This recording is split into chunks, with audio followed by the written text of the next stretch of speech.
para may Oh, background. sige, konteksto. Nag-file po kami ng manifestation and urgent motion for resolution kasi ito pong amparo, nung 2017 pa po ito final sa ating Korte Suprema. Magsasampung taon na po ang war on drugs ngayong July 1, 2026. Kaya final po namin to para dalawang pakay po. Una, desisyonan na ng ating Korte Suprema yung amparo petition po ng mga petitioners.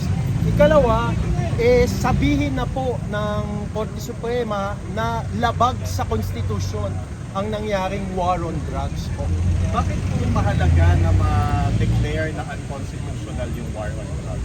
Kasi hindi po talaga hindi po winidraw yung CMC 2016-2016 inamyendahan lang ng CMC 1-2017, kaya pwede pa po ito gamitin ng mga kapulisan natin para po sa kanilang operasyon. Kaya mahalagang talagang ideklarang labag sa saligang batas ang war on drugs para hindi na po ito maulit. Yung desisyon ng SC dito, sir, pwedeng gamitin sa ICC sa kaso niya?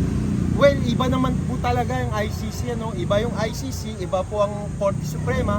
Ang paniniwala po ng mga petitioners, tanging Korte Suprema lang po sa buong mundo ang makakadeklara na labag sa saligang batas ang war on drugs. Ano po yung nature ng writ of amparo? Bakit po yun ang pinay?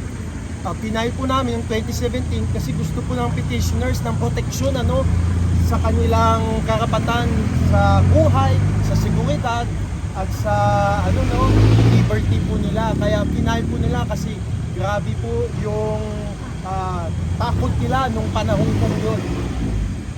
Sir, kung mag-unconstitutional yung drug war, mapapalakas po ba nito yung kaso ni both sides? Mapapalakas po. Pero talagang separate po sila, wag nating paghaluin.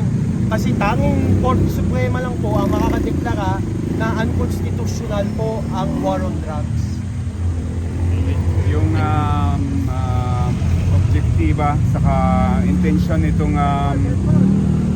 writ of amparo ay para magkaroon ng proteksyon, kagaya sinabi ni Atty. Andres kanina, itong mga petitioners, yung mga residente ng mga 26 na communities kasi yung covered dito na 26 communities yung subject ng petition natin.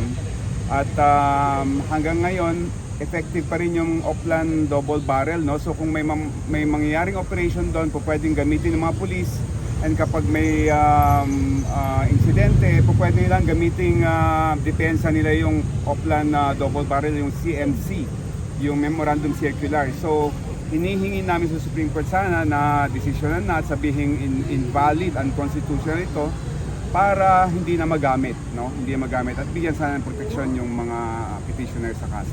And long overdue na po ito, sir. Yun nga, 2017 pa na-file and naisubmit na namin yung mga memorandum 2020 pa, So kahit na ang reckoning period is 2020, parang 6 na taon na yung nakakalipas. Wala po bang discussion with the PNP para kusa nilang i-withdraw ito ang Project Double Barrel?